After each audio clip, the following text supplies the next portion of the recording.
Génesis capítulo 6.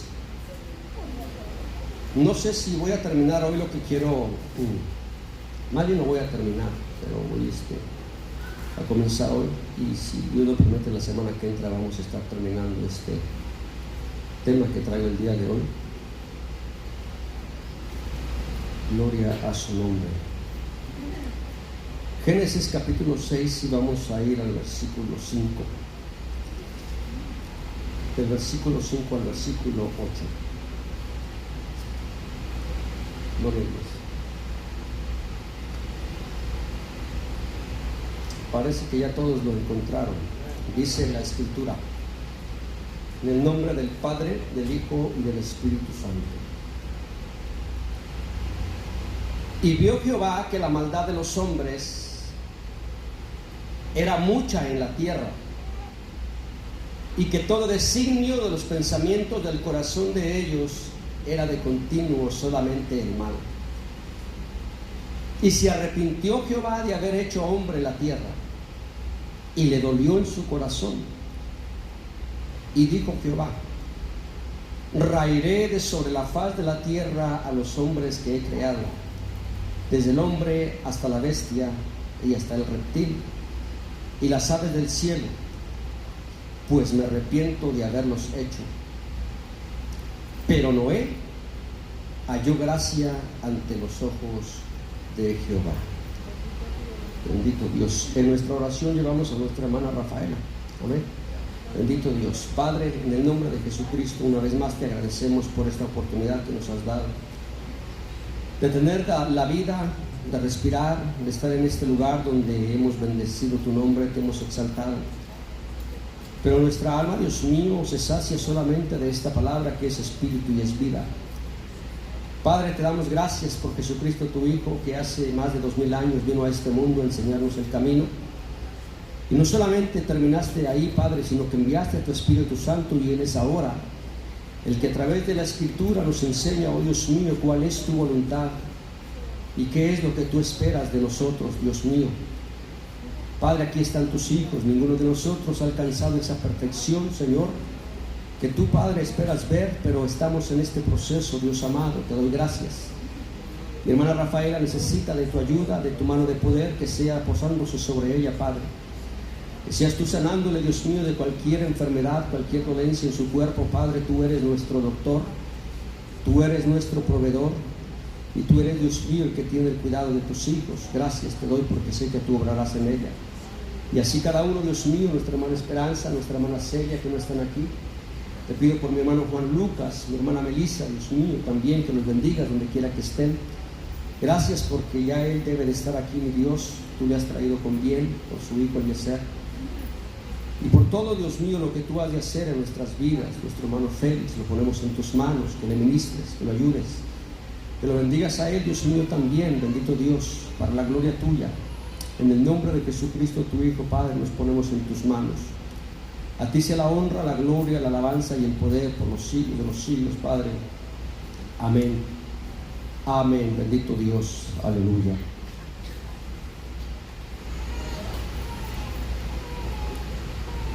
Bendito sea el Señor. Aleluya. ¿Sabe que yo estaba meditando, mis amados hermanos, en todas las cosas pues que estamos viendo que han venido pasando ya en los últimos meses, los últimos años? Y pues en todos lados se predica, se enseña la palabra de Dios acerca de los tiempos que estamos viviendo. Y yo creo que es bueno, ¿verdad?, meditar en todos estos acontecimientos a la luz de la esperanza que nosotros tenemos de la venida de nuestro Señor Jesucristo, primeramente por su iglesia y después en gloria, para reinar por 1000 años en esta tierra. Pero yo estaba pensando que si de repente, por ejemplo, a usted alguien le dijera, o se pudiera predecir, que el día de mañana, por ejemplo, va a haber un temblor de 9 grados aquí en la ciudad de Las Vegas, ¿qué haría usted?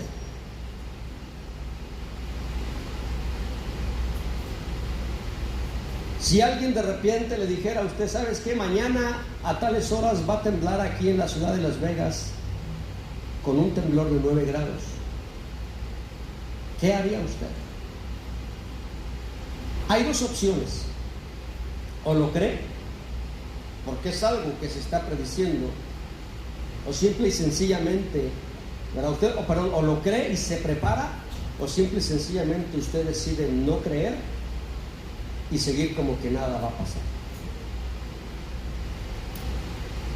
¿Qué hubiera pasado si en el tsunami del año 2002 allá en Indonesia alguien le hubiera dicho a esa gente que iba a llegar ese tsunami donde murieron miles de personas?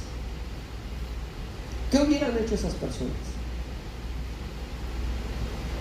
¿Qué hubiera hecho, por ejemplo, aquellas personas que en la Ciudad de México en el 2005 y muchos temblores que ha habido, pero yo estaba allá, me recuerdo, donde hubo muchos muertos? Si alguien le hubiera dicho a la gente un día antes, mañana a las 7 de la mañana, que fue el primer temblor, yo me recuerdo, ¿verdad?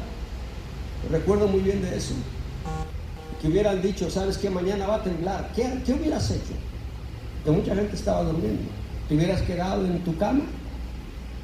¿O hubieras salido de ese edificio, de tu casa donde tú estabas? ¿Se imagina que alguien le hubiera dicho a aquella gente de las Torres Gemelas en Nueva York que esos 2 aviones se iban a estrellar contra ellas? Y si esa gente se hubiera percibido, ¿qué hubieran hecho? ¿Se hubieran quedado allí simplemente a esperar que sucediera o hubieran tomado acción para salvar sus vidas? Pero todo lo que yo les vengo diciendo, mi amado hermano, son situaciones que han ocurrido. Ahora ya no podemos decir si hubieran sucedido. Sabemos que ocurrieron, pero no se pudieron predecir. No hubo nadie que pudiera percibir a estas personas de estos y muchos desastres que se han venido dando a través de la historia. Bendito Dios. Pero en cuanto a las cosas que están por acontecer en este mundo, la palabra de Dios a nosotros nos advierte de que esto, mi amado hermano, aunque no sabemos cuándo, pero es algo que va a suceder. Yo quiero hablarles a ustedes en esta noche acerca del tema el límite. El límite.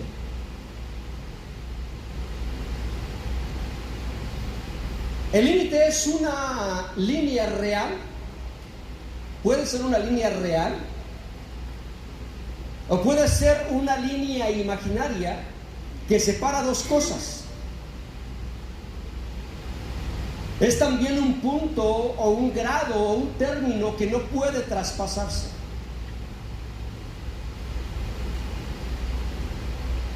A nosotros en la Biblia, mi amado hermano, se nos habla muchas veces de cómo el ser humano ha traspasado los límites que Dios le ha establecido, y siempre que los ha traspasado ha pagado las consecuencias. La diferencia entre todas las situaciones que yo le presenté al principio es que Dios siempre advirtió a su pueblo de que si hacían ciertas cosas, cuáles serían las consecuencias que habrían de venir por traspasar ese límite. Por ejemplo, cuando nosotros vemos en el capítulo 15 del libro del Génesis, Dios le da una promesa a Abraham de que por medio de él, el hijo que él daría, vendría una gran descendencia, tan grande como la arena del mar o como las estrellas de los cielos. Oigan bien. Pero Dios le dice a Abraham en ese capítulo 15 del libro del Génesis: pero debes de saber, Abraham, que la nación que voy a sacar de tus lomos estará cautiva por 400 años. No le dijo en Egipto, pero le dijo, va a estar cautiva 400 años. Porque Dios, en su omnisciencia, que todo lo sabe, Él sabía cuál iba a ser el proceder de Israel para con él. Pero también Dios le dice ahí a Abraham, y le dice, pero también debes de saber que a las naciones a donde yo los voy a introducir, aunque no ha llegado a su colmo la maldad del amorreo, en otras palabras, no ha traspasado todavía los límites, a esas naciones también yo las voy a juzgar. Óigame bien, 400 años antes de que esto sucediera, Dios le está diciendo a Abraham: esta gente va a traspasar los límites y las consecuencias van a venir. Y Dios usó, mi amado hermano, después de los 400 años que tuvo a Israel en Egipto en esclavitud, cuando Dios los libera con su mano poderosa, porque fue Dios el que lo hizo, no fue Moisés. Y nosotros vemos, mi amado hermano, cómo en cada uno de esas paradas, 18 paradas que hizo el pueblo de Israel hasta llegar a la tierra prometida, cómo Dios fue destruyendo a cada una de estas naciones de los amorreos. Porque habían pasado esos 400 años y Dios dice: el límite ha llegado y estas naciones no pueden seguir por el mismo proceder, o por el mismo camino. Y Dios usó a Israel para traer el juicio sobre estas naciones. Traspasaron el límite, llegó a su colmo la maldad del amorreo. Pero cuando nosotros vamos al capítulo 18 del libro del Génesis, Dios se vuelve a encontrar con Abraham y en el versículo 20 Dios le dice a Abraham: por cuanto el clamor contra Sodoma y Gomorra se aumenta más y más, y el pecado de ellos se ha agravado en extremo, está llegando al límite, descenderé ahora y veré si han consumado su obra, según el clamor que ha venido hasta mí, y si no, dice Dios, yo lo sabré. Pero Dios le está diciendo ahora a Abraham: ahora el problema es Sodoma y Gomorra. El pecado de ellos de igual manera está llegando al límite. Bendito Dios.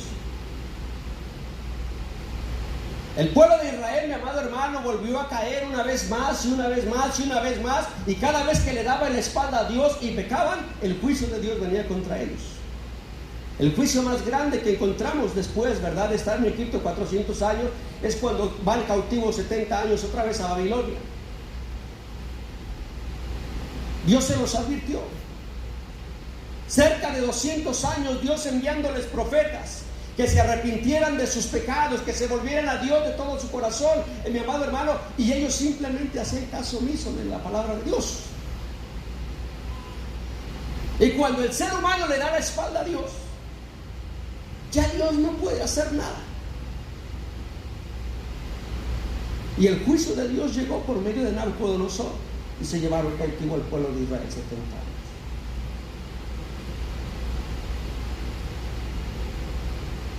Pero de todos estos castigos que yo acabo de mencionar, más bien estos juicios que vinieron, el primer juicio que nosotros encontramos en la palabra de Dios está en este capítulo 6 del libro de Génesis.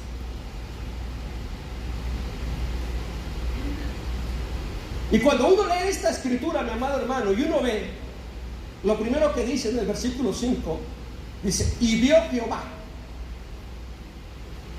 Diga conmigo: Dios está viendo.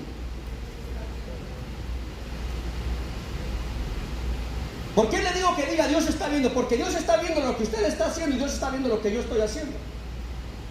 Aunque usted no lo crea y aunque yo no lo crea y aunque la gente piense, mi amado hermano, que nos vamos a salir con la nuestra, Dios está viendo todas y cada una de las cosas que nosotros hacemos.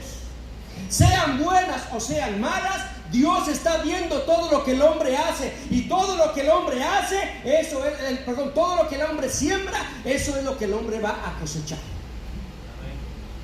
Dios está viendo. No importa si la gente allá afuera lo cree o no lo cree, no importa si la gente dentro de la iglesia lo cree o no lo cree, Dios está viendo. Aunque parece que nada acontece, mi amado hermano, aunque parece que nada sucede, aunque parece que Dios se ha quedado dormido, déjenme les digo que dice la escritura que Dios no se duerme. Dios no se cansa como nosotros. Dios siempre está despierto y no hay ni una sola cosa que se le haya pasado. Desde que creó a Adán y a Eva hasta nuestros días, no hay una sola cosa que a Dios se le haya pasado. Todo Dios lo ha visto. Y vio Dios, y vio Jehová. ¿Qué vio? Bendito su nombre. Vio que la maldad de los hombres, y uno dice, bueno, el escritor Moisés, que fue el que escribió los primeros 5 libros de la Biblia, inspirado por el Espíritu Santo, él pudo haber puesto, y vio Jehová que había maldad en la tierra.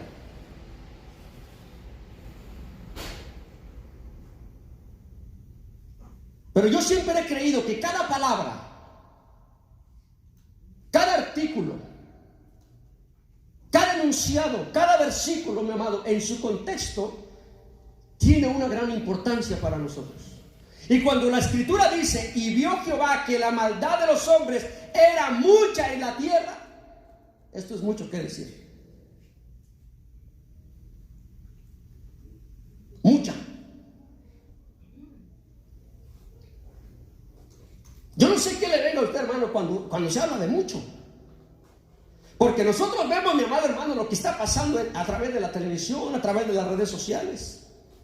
Pero nosotros solamente podemos ver, hermano, óigame bien lo que le voy a decir. A través de las redes sociales, usted y yo solamente podemos ver tal vez una millonésima parte de la maldad que hay en el mundo. Porque usted puede ver una imagen en el libro de las caras, en el Facebook. Usted puede ver una imagen en la televisión. Usted puede ver de repente, ¿verdad?, alguna situación que se esté dando en su hogar o dentro de la iglesia. Eso no es mucho. Eso es simplemente, mi amado hermano, una millonésima tal vez parte de la maldad que Dios estaba viendo en aquellos días. Pero Dios estaba viendo todo. Cuando la Biblia dice que era mucha la maldad, es que Dios estaba viendo el pecado de todos y cada uno de los seres humanos. Porque a los ojos de Dios nada está oculto. Porque no hay nada oculto delante de su presencia, dice el escritor de los Hebreos. No hay cosa creada que no sea, aleluya, revelada en su presencia. Todas las cosas están desnudas y abiertas ante aquel a quien nosotros vamos a dar cuentas. Créalo o no, el ser humano va a dar cuentas de todo lo que hace en esta vida. Dios lo está viendo. Aún Jesucristo dijo que de cada palabra necia que sale de nuestra boca, nosotros vamos a dar cuentas en el día del juicio. Mire, hermano, Dios ve cada palabra. No solamente las acciones, Dios ya está viendo incluso las palabras. La palabra que el esposo le dice a su esposa cuando la ofende, o viceversa.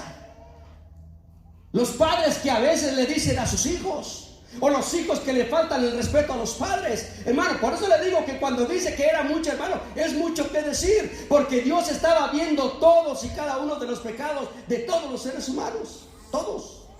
Era mucha. ¿Sabe? Moisés no lo podía. Bueno, aquí Moisés todavía no existía.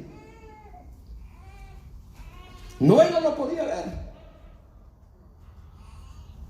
Fíjese bien, porque es en los tiempos de Noé. Es Dios el que va a tratar con Noé.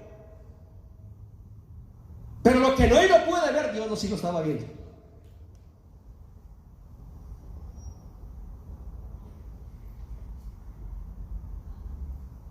Dios lo estaba viendo. Era mucha en la tierra. La pregunta que surge aquí es: ¿qué es la maldad?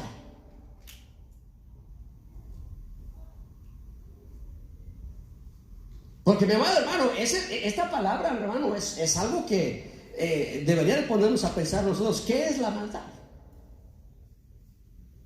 Porque bueno, una cosa es que alguien mienta en los taxis, es pecado, pero hay de pecados a pecados.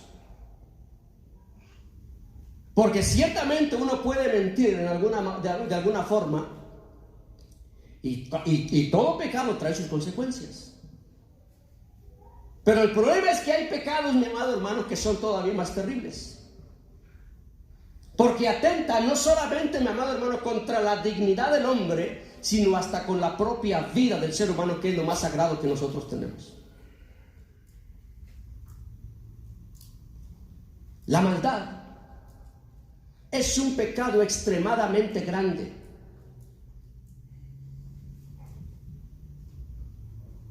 Ahora nosotros calificamos, ¿verdad?, los pecados como blancos o negros. Al pecado ahora nosotros lo llamamos debilidad humana, pero a los ojos de Dios es pecado. Bendito Dios. Entonces, cuando nosotros pensamos, mi amado hermano, en la maldad que está dentro del ser humano, desde Adán hasta nuestros días, por causa del pecado, el apóstol Pablo nos demostró en la carta a los romanos que estudiamos hace unos meses, en el capítulo 7, que así como el pecado entró al mundo por medio de un hombre, Adán, así la muerte fue pasada a todos. Tan cierto como usted y yo, que vamos a morir, que el pecado está en nosotros, que la maldad está en nosotros. Pero dice la Escritura, bendito Dios, que era mucho en la tierra. Porque le digo, uno puede pensar en los hechos, hermano, pero Dios ve hasta los pensamientos, porque dice la Escritura, y que todo designio de los pensamientos, Dios sabe lo que yo estoy pensando. Hermanos, a nosotros se nos hace bien fácil. Nosotros llegamos a pensar, mi amado hermano, aleluya, que es cierto que Dios perdona nuestros pecados, es cierto. Pero mi hermano, el pecado es tan terrible y es tan grave a la vista de Dios, y las consecuencias, que el hecho de pensar que el escritor, inspirado por el Espíritu Santo, diga, bendito Dios, que Dios, aleluya, conoce cada uno de los pensamientos de nosotros.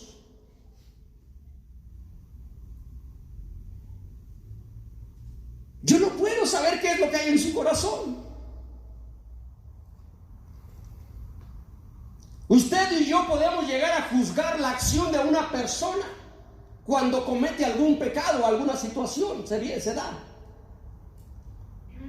Pero necesitamos verlo para llegar a una conclusión. Pero Dios no, Dios de antemano ya está viendo lo que hay en el corazón del hombre.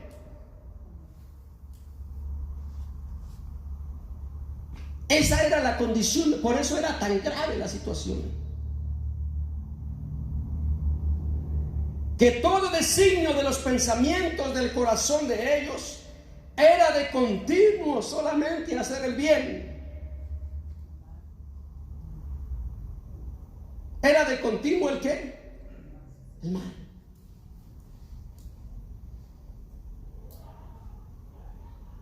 ¿Por qué el mundo está como está? ¿Por qué los hogares están como están? ¿Por qué la sociedad se desmorona? ¿Por qué las naciones se están desintegrando? Porque el designio de los pensamientos del hombre es de continuo solamente el mal.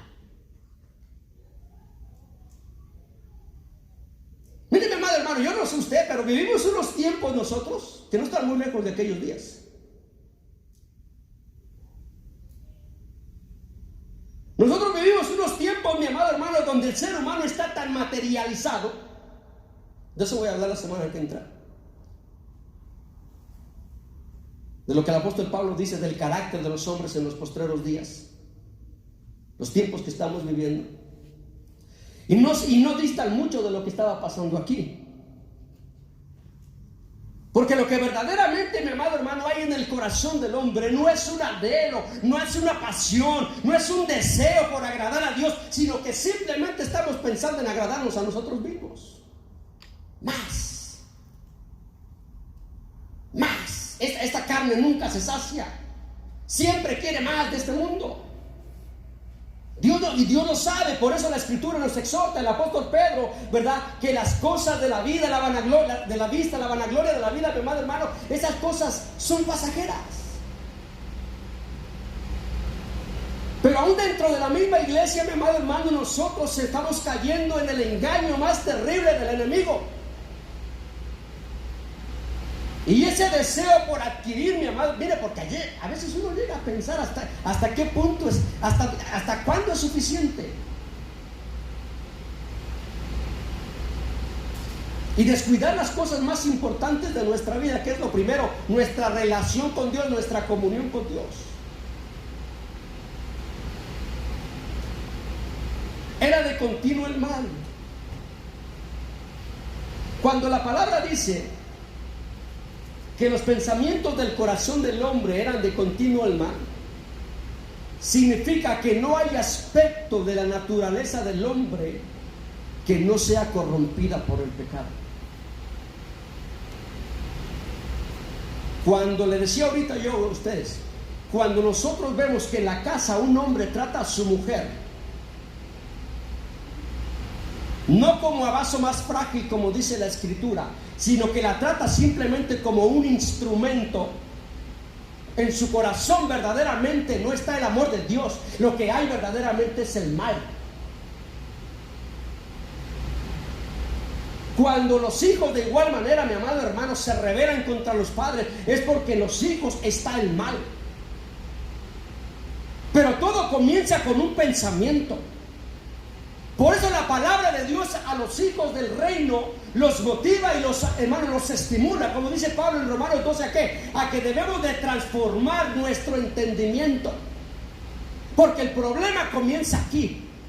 Porque según lo que yo piense, mi amado hermano, de las Escrituras y de lo que Dios tiene para mí, es la forma en que yo voy a vivir mi vida. Cuando las cosas de Dios no tienen importancia para mí, yo voy a tener a Dios en segundo lugar. Cuando las cosas de Dios no me importan a mí, yo no voy a leer la palabra. Cuando las cosas de Dios no tienen importancia para mí, yo no tengo pasión por predicar la palabra de Dios. Yo no tengo pasión por ir a la iglesia. Yo no tengo pasión, hermano, por nada, porque solamente estoy pensando en mí.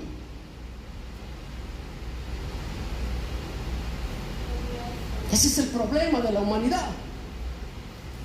Todo nuestro ser está corrompido. Necesitamos la ayuda, como dijo el apóstol Pablo: miserable de mí, ¿quién me podrá librar de este cuerpo de muerte? Y el único que me puede ayudar se llama Espíritu Santo de Dios. Dios sabe que sin Él no podemos. Por eso Dios lo envió a este mundo, porque sin el Espíritu Santo, hermano, no podemos vivir una vida que agrade a Dios. El problema es que el Espíritu Santo está allá en la esquina de la casa, esperando a que nosotros decidamos, bendito Dios, aleluya, doblar nuestras rodillas y hablar un momento con Dios.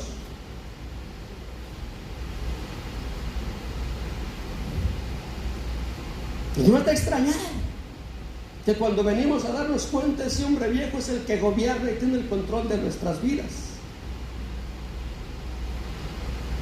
Era de continuo solamente el mal. Y hermano, cuando la Escritura dice: y se arrepintió Jehová y haber hecho hombre en la tierra. Hermano, yo siempre me he preguntado, ¿cómo puede ser que Dios se arrepienta? No sé si hay otro lugar en la Biblia, pero hay otro, cuando llamó a Saúl, ahí no dice que se arrepintió, pero es como un sinónimo, dice: me pesa haber puesto por rey a Saúl, en el capítulo 15 del primer libro de Samuel. ¿Por qué le pesaba a Dios? Era como, ¿sabes qué? Es que yo le di la oportunidad a Saúl, pero el problema es que se ha vuelto en pos de mí, ya no me obedece, él hace lo que le da la gana. Y ahí Dios dijo, ¿verdad? Le dijo a Samuel, me pesa. O sea, yo le di la oportunidad, yo te dije, ¿verdad? Que fueras, que lo pusieras como rey de Israel porque ellos estaban pidiendo rey. Dice, pero me pesa porque este verdaderamente no me ama. Pero cuando yo veo aquí, mi amado hermano, que dice que se arrepintió Jehová Dios de haber hecho hombre, es que, mi amado hermano, mire, el dolor de Dios por el hombre y el dolor que había en su corazón no lo llevaba más que a decir, me arrepiento de haberlo hecho. ¿Sabe por qué, hermano? Por la condición del hombre.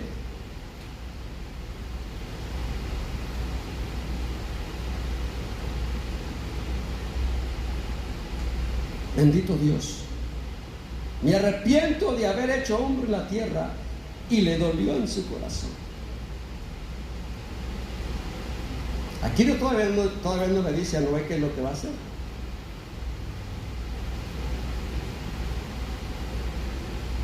Pero Dios, hermano, ya Dios está abriendo su corazón. Yo les decía a ustedes el día miércoles que en cierta manera a veces nosotros pensamos en lo que está pasando en Israel otra vez, por enésima vez, porque volvió a pasar. Y no sé si volverá a pasar, si termine, no sé. Solo Dios lo sabe. Nosotros debemos de orar por Israel, pedir por la paz de Jerusalén, les decía. Pero a veces yo tengo un problema con muchos cristianos que se enfocan mucho en Israel, y debemos de hacerlo porque la Escritura no lo dice. Pero cuando yo veo lo que dice aquí la Escritura, que a Dios le dolió la condición de los seres humanos, ¿cómo le dolerá a Dios ver todos esos palestinos y árabes que están muriendo sin Cristo? Porque sí hay que orar por Israel, pero también hay que orar por esa gente, porque por ellos también murió Jesucristo. Pero para que ellos puedan arrepentirse, bendito Dios, se necesita que la iglesia se levante, que predique la palabra de Dios, que vuelva a esa pasión y a ese amor de predicar y alcanzar las almas, mi amado hermano. A Dios le duele cuando esa gente está muriéndose y yéndose a una eternidad sin Cristo.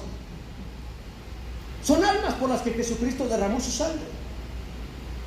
Bendito Dios. A Dios le duele, mi amado hermano. Yo no puedo imaginarme, hermano, cuál será el dolor que Dios siente cuando ve la condición del ser humano así. Yo me duele, les digo, hermano, a ver la condición de mis propios hijos. Principalmente mi hijo el mediano, les he dicho, lo vuelvo a repetir, que hermano, yo le hablo y trato con él conoce la Escritura, pero simple y sencillamente por el momento, digo por el momento porque tengo mi fe en Dios, que él va a volver a los caminos del Señor. Yo en esta tarde estaba orando por él aquí, yo le decía, Señor, cuando él nació, yo lo levanté, yo lo puse en tus manos, Señor, tú me lo diste, es tuyo. Esa es una promesa de Dios, pero me duele ver su condición. Ustedes no lo creen, mi amado hermano, pero a mí me duele cuando yo veo la condición de ustedes. Yo no sé por qué Dios pone eso en uno, pero uno se duele cuando ve, mi amado hermano, la condición de los hermanos, de las familias. Ahora, ¿cómo se sentirá? ¿Cuál será ese dolor que Dios siente, hermanos? Yo creo que ningún ser humano puede verdaderamente ni siquiera imaginar ese dolor que Dios siente por una persona que se va de este mundo sin Cristo. Por eso el escritor Ezequiel nos dice, hermano, que ¿acaso quiero yo la muerte del impío? Dice el Señor en Ezequiel capítulo 18.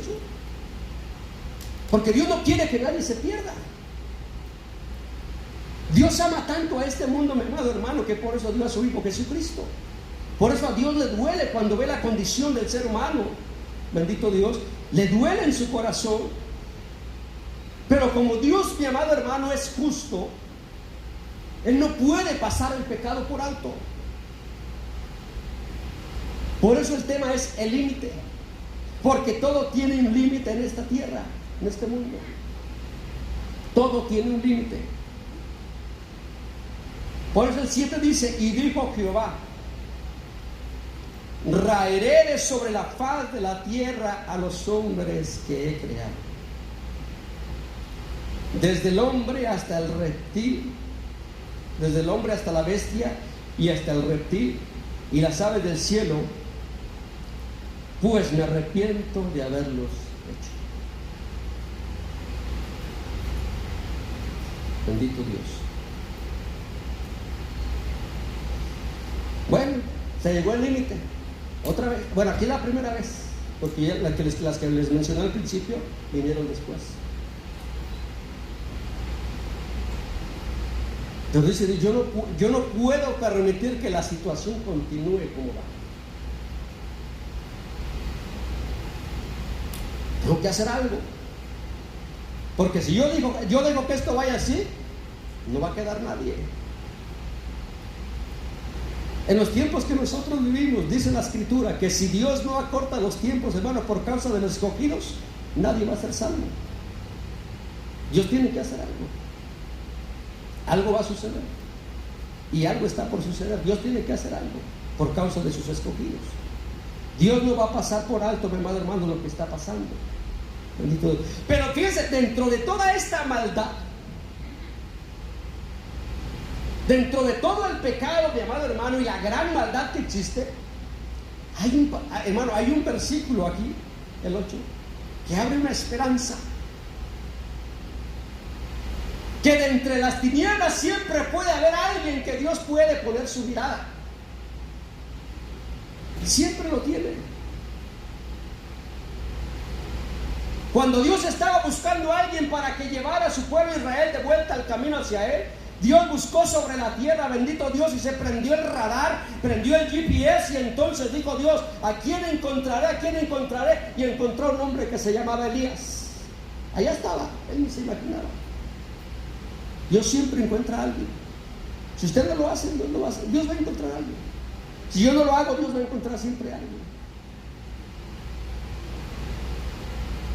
Mira, Esther, si no eres tú, no te preocupes. La salvación vendrá de otro lado. Pero Dios va a cumplir su propósito. Bendito Dios. Y este versículo 8, mi amado hermano, es como una luz en medio de las tinieblas, porque dice que en medio de todo lo que venimos hablando, dice, pero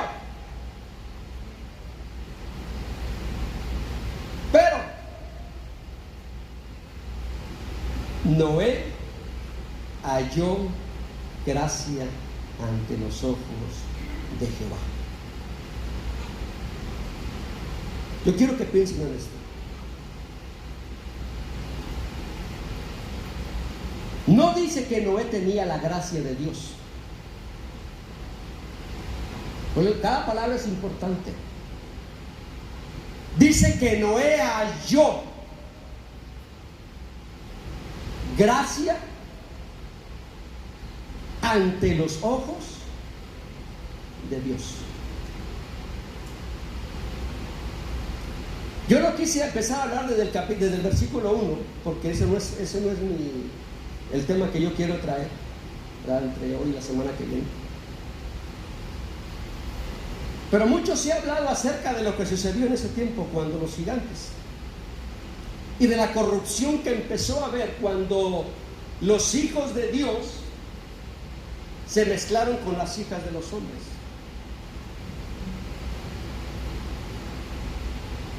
Yo no voy a entrar mucho en eso, pero muchos piensan, y yo lo creo así, de que los hijos de Dios fueron aquellos ángeles. Yo le digo, yo lo creo, porque algunos dicen que los hijos de Dios eran la genealogía que venía de los hijos de Set, y que las hijas de los hombres eran las hijas de Caín.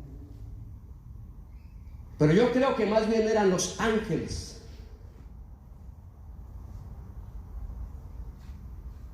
Yo leí todo el libro de Enoch.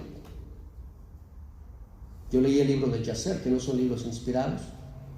Pero a la luz de lo que dice la Biblia, según Judas y según el apóstol Pedro, hablando de los ángeles que no guardaron su dignidad, sino que se corrompieron, y a la luz de lo que dicen esos libros que yo leí, por eso yo creo que eran ángeles, hubo una mezcla, mi amado hermano, y lo que muchos piensan también, de que se corrompió la genética humana.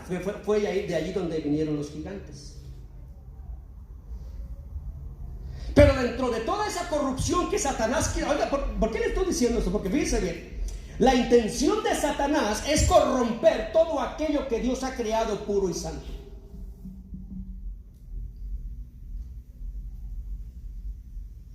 dentro de toda esa, todo eso que pasó, había alguien que había tomado la decisión de ser diferente.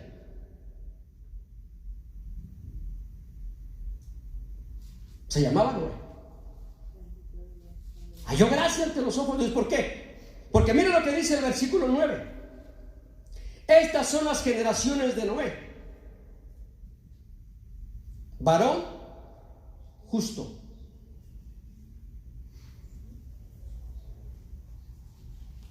Era perfecto en sus generaciones. Caminó con Dios. Perdón. Con Dios caminó Noé. Fíjense cuál era la diferencia. Que dentro de toda, porque a veces les digo que esa palabra perfecto, muchas veces nosotros la malinterpretamos. Porque si yo le pregunto, ¿quién es perfecto en el sentido estricto de la palabra en este mundo? Nadie.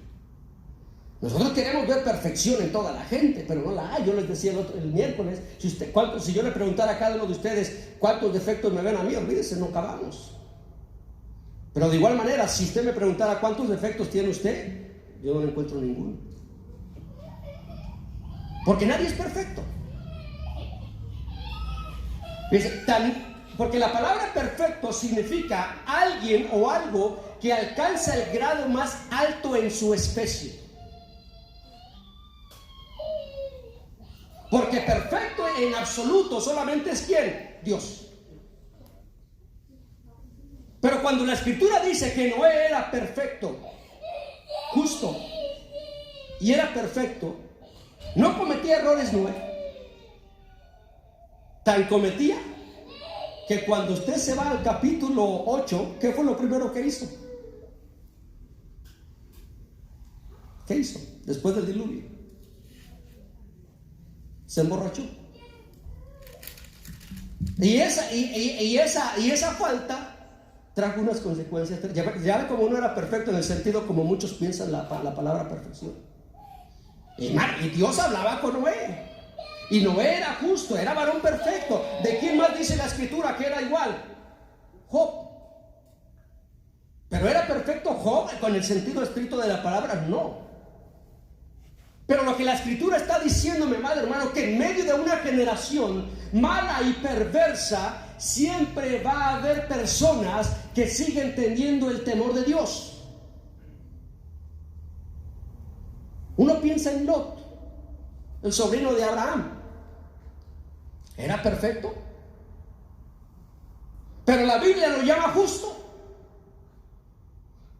El apóstol Pedro habla del justo Lot, que en medio de todo el pecado que había en Sodoma y Gomorra, dice que aunque él vivía ahí porque fue su decisión, dice que él afligía su alma todos los días clamando a Dios por esa ciudad.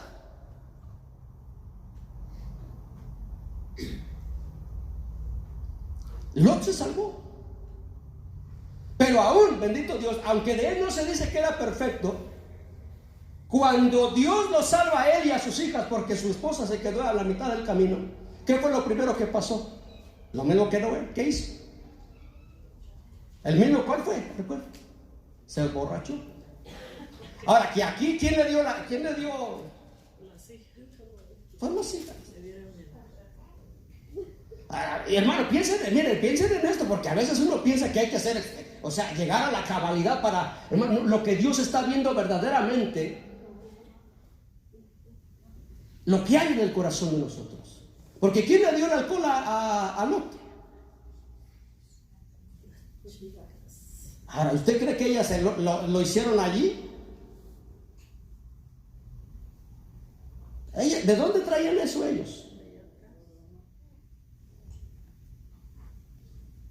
Pero aún así Dios lo salvó. Y yo no le estoy diciendo que usted vaya y se emborrache, no, hermano, no, eso no. Yo lo que le estoy diciendo es que dentro de una generación mala y perversa, siempre se puede vivir agradando a Dios.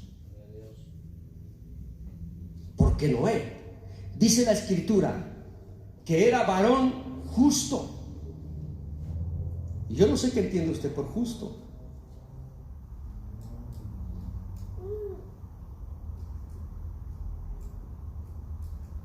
Pero justo es alguien que trata las cosas con justicia en medio de su imperfección. Yo creo que Noé trataba a su esposa como la debería de tratar. Antes de que se le escribiera la carta de Pedro, la carta de Pablo, él sabía cómo debía tratar a su esposa. Antes de que viniera la ley de Dios estaba escrita en el corazón de Noé. Cuando la Escritura dice que caminó con Dios, es porque él seguía los mandamientos de Dios, aunque no había, estaban en la conciencia y en el corazón de Noé. Se puede, mi amado hermano, cuando uno quiere. ¿Por qué Dios se llevó a Enoc antes de esto? Porque de igual manera, aunque no había una ley todavía escrita, la ley de Dios estaba en el corazón de Enoc, que dice la Escritura que caminó Enoc con Dios y lo llevó Dios. Porque cuando uno camina con Dios, mi amado hermano, tenemos la promesa de que Dios nos va a guardar, de que Dios va a estar con nosotros. Bendito sea su nombre. Ahora fíjense bien lo que dice aquí. Dice que era justo, era perfecto en sus generaciones. Con Dios caminó Noé. Y engendró Noé 3 hijos: a Sem, a Cam y a Jafet. De igual, digo, yo no voy a entrar en esto, pero yo no sé si usted lo sepa, pero todos los seres humanos descendemos de aquí.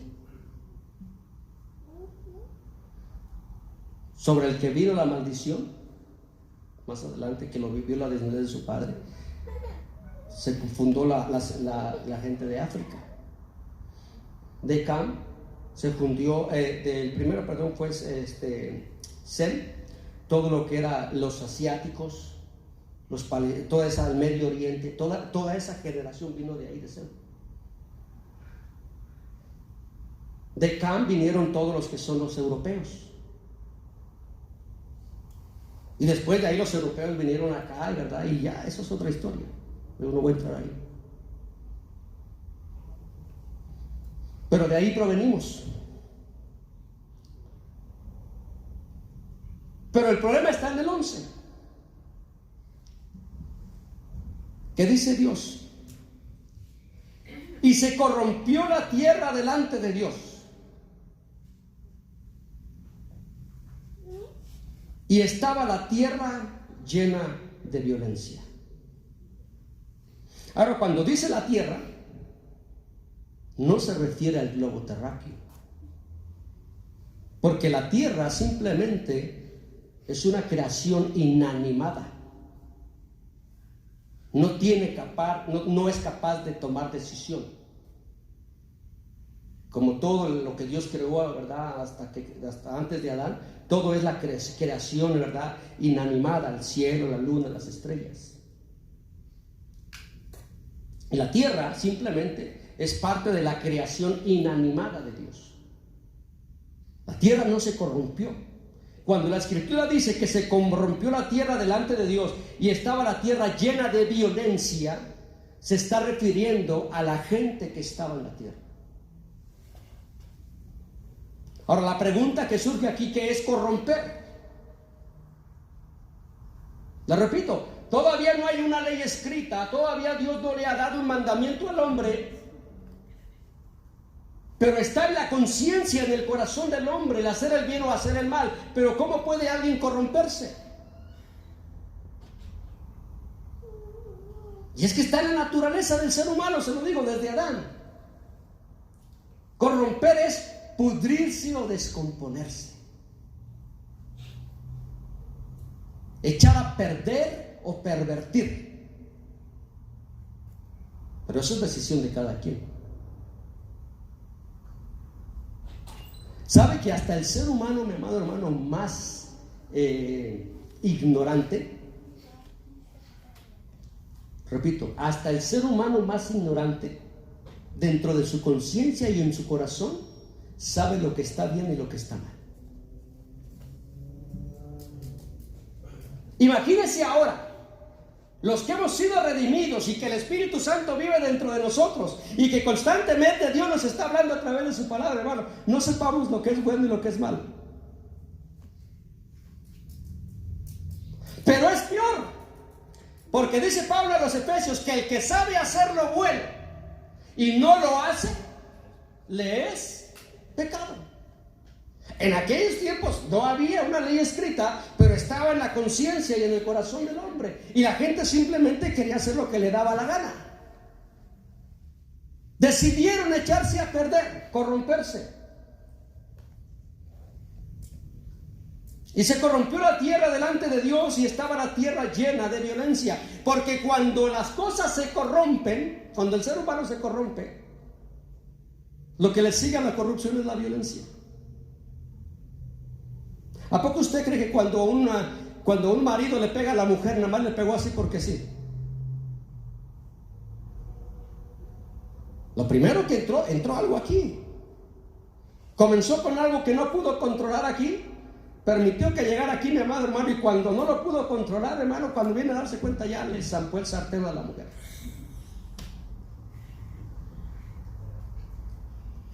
O al revés, mire, hermano, a veces uno ve, hermano, hasta en hogares de cristianos, mire, hermano, a veces da risa, pero hermano, cristianos, que a veces, mi hermano, uno ve las cosas que suceden y dice, pero ¿es esto posible? Fíjense que en los hijos de Dios, ahora imagínense en los que no está el Espíritu Santo.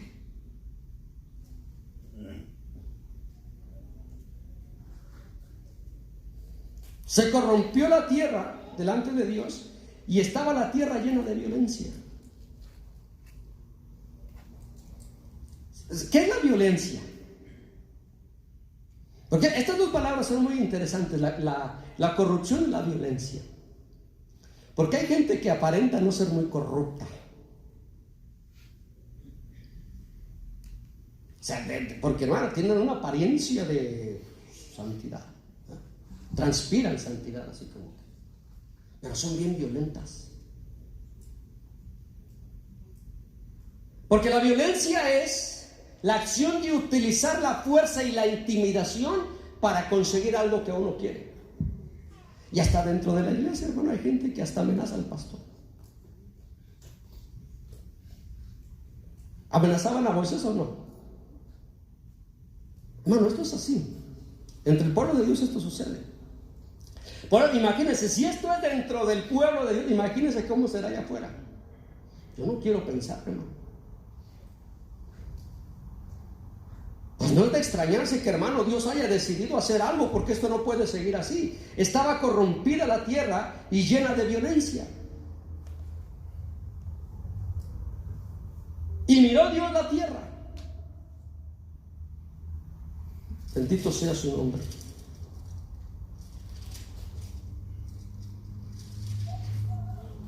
Y miró Dios la tierra, y he aquí que estaba corrompida. 3 veces usa la palabra corrompida y corrupción. Aquí. Y miró, y he aquí que estaba corrompida, porque toda carne había corrompido su camino sobre la tierra. Mire, hay algo que la Escritura dice, ahorita me viene a la mente, Santiago. Es el que dice que cuando alguno es tentado, no diga que es tentado de Dios, de parte de Dios, porque Dios no puede ser tentado por el mal, ni Él tienta a nadie. Oigan lo que dice Santiago, inspirado por el Espíritu Santo, dice, sino que cada uno, cada ser humano, es tentado al mal cuando de su propia concupiscencia, cuando dice propia, es que está dentro de mí, es que está dentro de usted. Y la concupiscencia son esos deseos desordenados de los cuales habla aquí que estaba corrompida la tierra.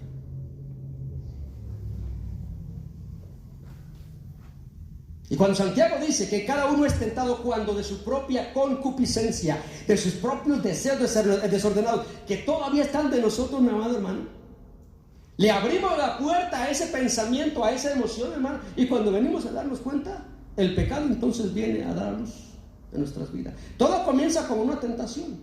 La tentación no es mala, ¿o sí? ¿Ser tentado es malo? Jesús fue tentado, ¿verdad? El problema es que Jesús no cedió a la tentación. El problema está cuando uno cede a la tentación. Bendito Dios. Y miró Dios la tierra, y he aquí que estaba corrompida, porque toda carne había corrompido su camino sobre la tierra. Dijo pues Dios a Noé: he decidido el fin de todo ser. Óigame bien, hermano, yo voy terminando. Dios podía haberlo hecho sin decirle a nadie.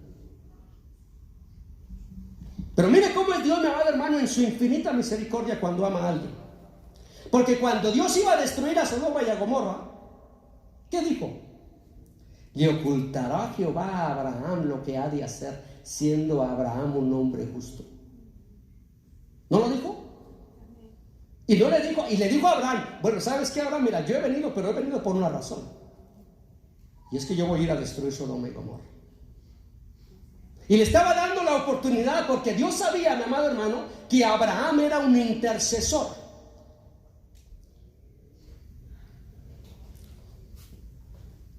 Y por medio de esa intercesión, Dios salvó, hermano, a Lot y a sus hijas.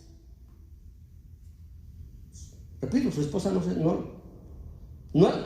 es de que se medio salvó, no se salvó. No se salvó. Pero en su infinita misericordia, otra vez vemos aquí a Dios, bendito Dios.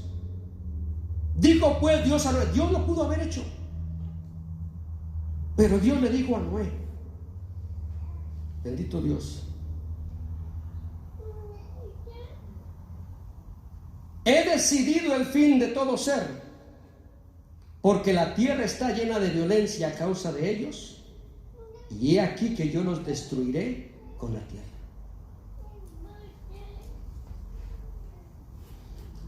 Miren, hermanos, nosotros estamos viviendo un tiempo, y aquí es bueno decir esto, porque nuestro Señor Jesucristo nos lo advirtió y dijo que como en los días de Noé, así será también en la venida del Hijo del Hombre.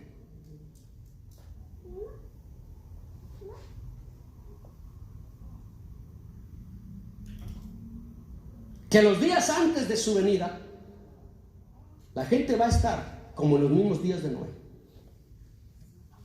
como que nada va a pasar, como que nada va a suceder.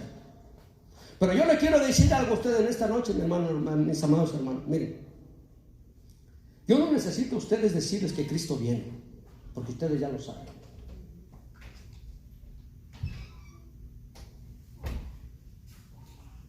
Pero a la luz de lo que la Biblia nos enseña, es ¿qué estoy yo haciendo a la luz de la expectativa de la venida de Cristo?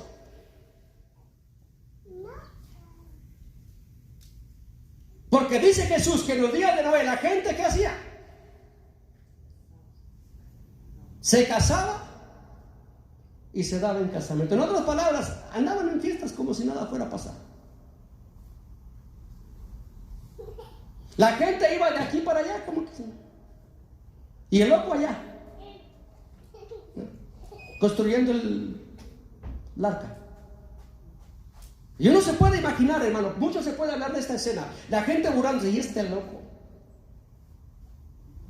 Yo le voy a decir algo, hermano.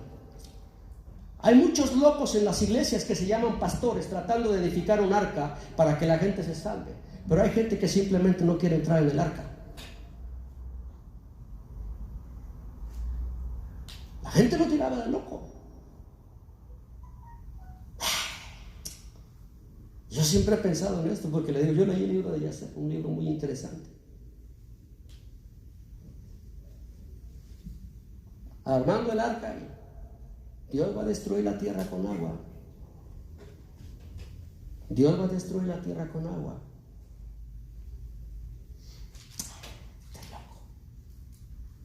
¿Cuándo fue la última vez que usted o yo le dijimos a alguien que Dios va a destruir la tierra con fuego?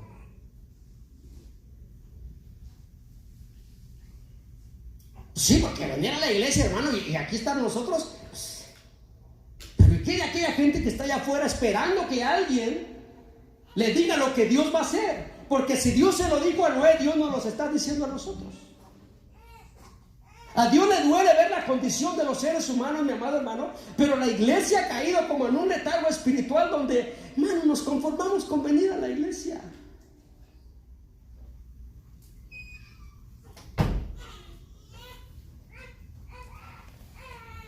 Dios le dijo a Noé, bendito su nombre, he aquí yo la destruiré con la tierra.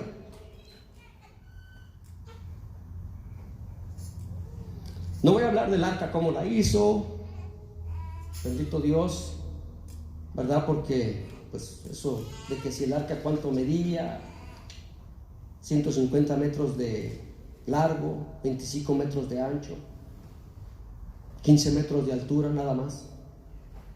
¿Cuántas ventanas tenía? No le voy a decir, porque ni yo lo sé. Es interesante, pero ahorita para el tema es irrelevante hablar de todo eso, de los animales que entraron, todo eso. Bendito Dios. Pero lo más interesante está en el versículo 17, después de que Dios le dice el arca, que haga el arca. Y he aquí que yo traigo un diluvio de agua sobre la tierra para destruir toda carne en que haya espíritu de vida debajo del cielo. Todo lo que hay en la tierra morirá. Miren, hermanos, desde Adán hasta nuestros días hay una sentencia para el ser humano. La encontramos en Hebreos capítulo 9, que está establecido para los hombres, el ser humano, que muera una sola vez y después de esto tiene que enfrentar un juicio. Esa es una sentencia que ya está establecida. Ahora, el cómo va a morir la gente, eso es algo, el cómo y cuándo, eso es algo que solamente Dios lo decide. Por eso toda la gente que decimos que murió, ¿verdad? Vimos que murió, hermano, en estos tiempos de la pandemia, hermano, no se fue nadie ni antes ni después. Créanme, es Dios el que tiene la decisión. Pero lo que yo le quiero decir en esta hora, mi amado hermano, nos hemos puesto nosotros a pensar verdaderamente el significado de lo que Dios le dijo a Noé cuando le dijo que iba a destruir todo lo que tenía vida en aquellos días. Yo no creo que haya, mi amado hermano, otro lugar en la Biblia que nos pueda enseñar verdaderamente, hermano, una historia tan trágica de cómo puede llegar a terminar una generación. El problema es que nosotros, mire, hacen películas y uno se puede imaginar, ¿verdad?, más o menos cómo va a ser. Pero verdaderamente usted y yo nos hemos puesto a pensar lo terrible que va a ser, no como lo fue en los días de Noé. Porque para que nuestro Señor Jesucristo haya dicho que en los días que nosotros vivimos habrá gran tribulación como no la ha habido ni la habrá desde que Dios creó al ser humano hasta nuestros días, eso debe de ser algo terrible. Yo no sé si usted se puede imaginar esto de lo que está diciendo aquí. ¿Cuántas personas murieron? ¿Cuánta gente había en aquellos días? Yo creo que ya eran varios millones de personas los que existían.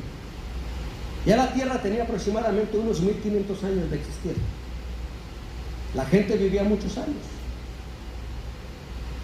tenían muchos hijos, pero todo lo que existía, hermano, todos murieron. Ahora, Dios le dijo a Noé que lo iba a hacer, pero de igual manera Dios nos está diciendo a nosotros que hay un juicio que está por derramarse en este mundo, y la pregunta es, ¿qué estoy haciendo yo?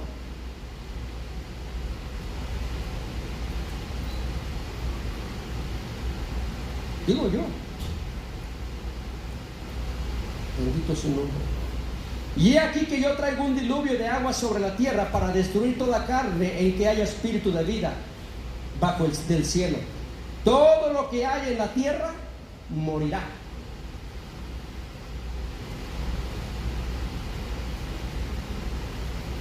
Mas estableceré mi pacto contigo y entrarás en el arca tú, tus hijos, tu mujer y las mujeres de tus hijos contigo.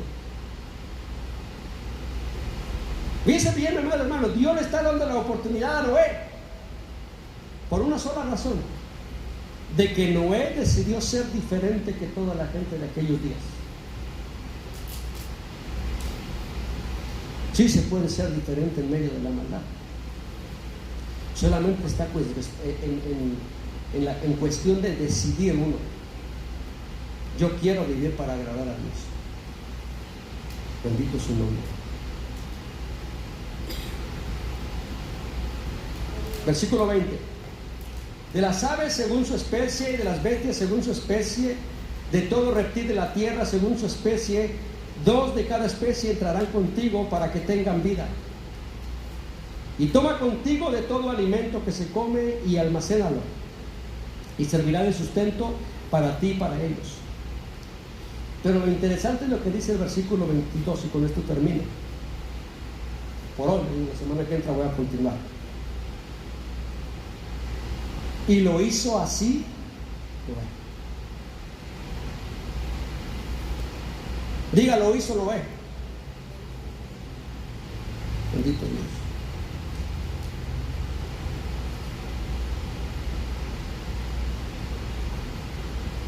Según la Escritura, tiene a Noé como uno de los grandes héroes de la fe, porque aunque él nunca había visto llover en la tierra, él creyó a lo que Dios le dijo que había de acontecer. Y pasaron 120 años. Pero mientras pasaban esos 120 años, dice la Biblia que y lo hizo Noé todo como Dios le dijo. Muchos de nosotros, mi amado hermano, sabemos lo que está por suceder, pero no estamos haciendo nada. Bendito su nombre.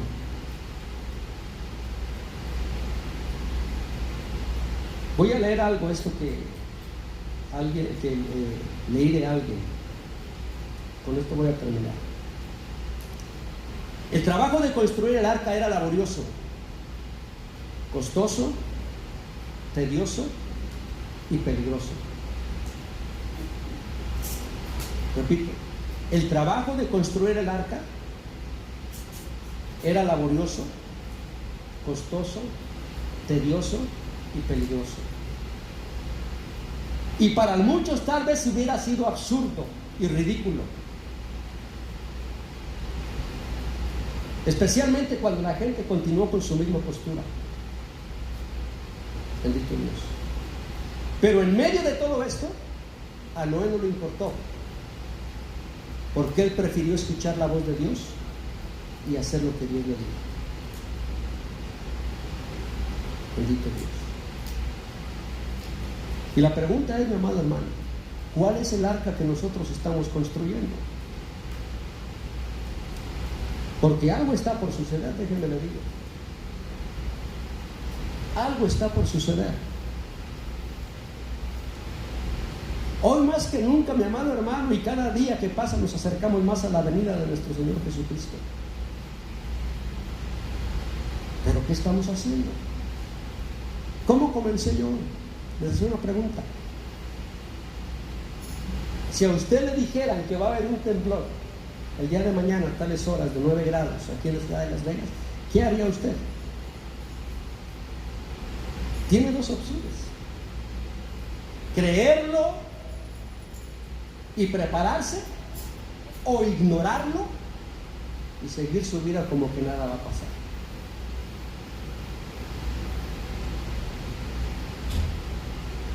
Pero le voy a decir algo: Como todos los hechos que yo le pregunté ya son pasados y sabemos que ocurrieron, no se pudieron predecir.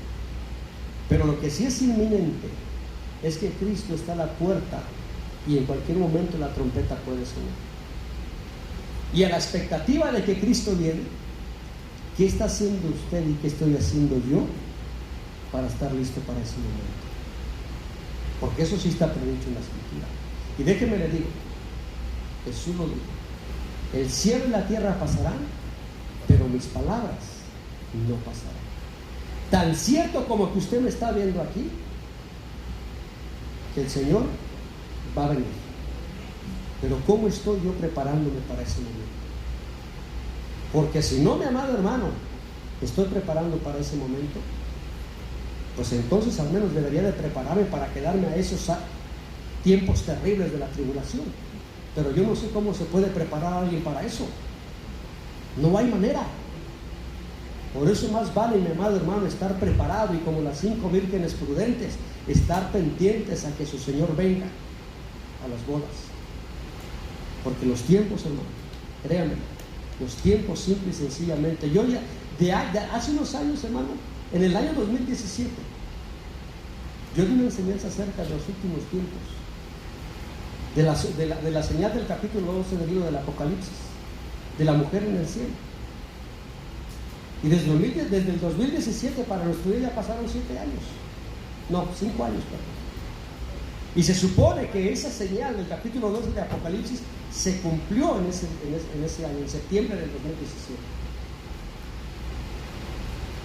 Nosotros estamos viviendo solamente de pura gracia, hermano.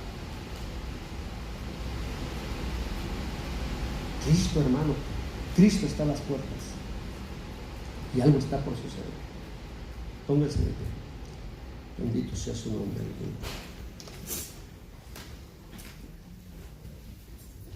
Alabado sea Dios.